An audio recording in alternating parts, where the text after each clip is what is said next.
Okay, so on our website you can find this Hammock Hang Calculator, and the way this works is once you measure the distance between your anchors, so the distance between the walls, in my case that's 11 feet 6 inches, you enter that here. So 11 feet 6 inches.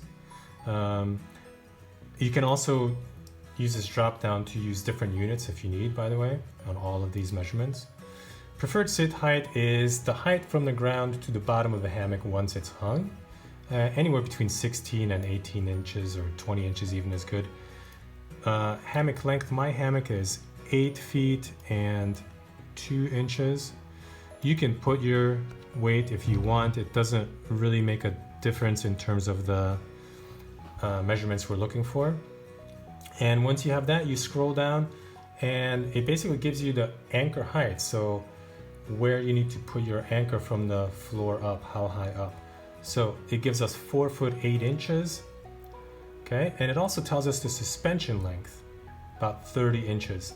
So that's the length of your rope or chain that you're going to be using. Use that with a grain of salt as an estimate, but if you give yourself at least that much suspension length, then you will have some room to play with. So that's a good place to start. All right, and that's it. So check out our website and our other videos for step-by-step guides on how to hang your hammock indoors and out.